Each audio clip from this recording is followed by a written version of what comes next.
Siapakah Insinyur Solah Atia ini? Mengapa kematian beliau menggemparkan Kairo dengan pemakamannya yang dihadiri lebih dari 500.000 orang? Mari kita simak kisah dari Asosiasi Universitas Islam Mesir ini.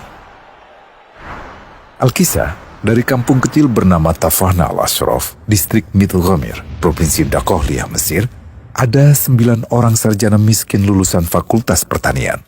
Lalu mereka pun sepakat membuat sebuah peternakan unggas, sembari mencari mitra ke-10. Namun mereka terbentur modal, maka dengan sekuat tenaga mereka kumpulkan dari hasil menjual tanah, perhiasan istri, hingga meminjam. Meski tidak banyak terkumpul, namun mencukupi untuk memulai usahanya. Pertanyaan tersisa, siapa mitra yang ke-10? Insinyur Solah, satu dari mereka, pun berkata, "Aku sudah menemukan mitra yang ke-10. Siapa?" kata teman-temannya. "Allah," lanjutnya. "Allah akan menjadi mitra usaha kita yang ke-10. Allah akan mendapat 10% dari keuntungan kita. Dengan perjanjian, Allah yang akan memberikan perlindungan dan pemeliharaan, keamanan dari segala wabah penyakit." Akhirnya mereka pun sepakat. Kontrak kerjasama pun ditulis secara rinci dan dicatatkan ke notaris, lengkap dengan peran mitra ke-10 tersebut. Tak disangka, setelah 1 musim bisnis mereka langsung meroket, jauh dari yang dibayangkan sebelumnya.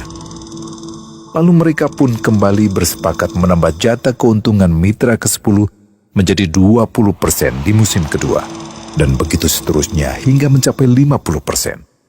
Lalu bagaimana keuntungan mitra ke-10 itu dialokasikan?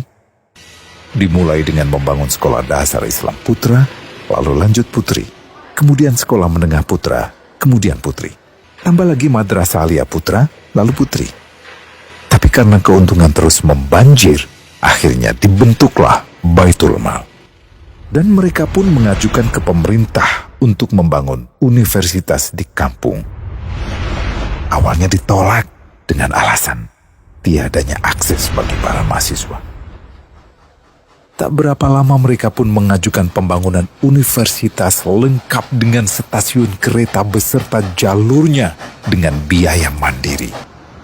Akhirnya permintaan ini disetujui, dan pertama dalam sejarah Mesir berdirilah sebuah universitas di perkampungan kecil.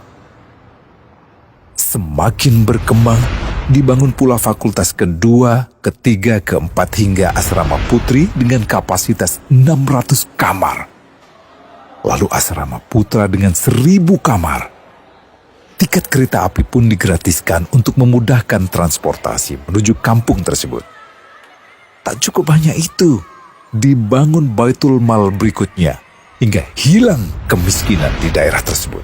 Dan program ini diduplikasi ke kampung-kampung lain hingga bisa dikatakan tak ada kampung yang disinggahi Insinyur Solah kecuali akan dibangun Baitul Mal untuk warga.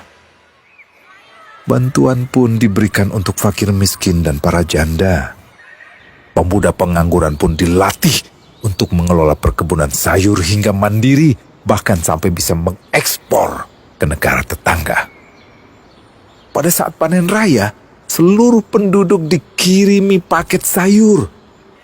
Di hari pertama Ramadan diadakan buka puasa bersama untuk seluruh penduduk desa. Mereka memasak dan hadir ke lapangan yang dipenuhi beraneka makanan. Disiapkan juga perabotan untuk gadis-gadis yatim yang ingin menikah. Dan ini semua merupakan sedikit dari banyaknya kebaikan yang dilakukan oleh Insinyur Solah. Hingga pada akhirnya disepakatilah keuntungan perusahaan 100% untuk Allah. Insinyur Solah yang awalnya adalah salah satu mitra usaha berubah menjadi karyawan Allah. Dia hanya menerima gaji, namun dia memberikan Tuhannya syarat agar membuatnya hanya butuh kepadanya dan hanya meminta kepadanya. Inilah sosok Insinyur Solah Atia, aktor utama kisah menakjubkan ini. Keikhlasannya membuat ia sama sekali menolak terkenal di media massa. Dan kini, meski orang yang melibatkan Allah ke dalam bisnisnya ini telah wafat, terbayang seluruh amal jariahnya yang selalu mengalir untuknya. Masya Allah. Pertanyaannya, akankah ini hanya menjadi sebatas kisah saja? Atau menjadi teladan bagi kita untuk mengikuti jejaknya?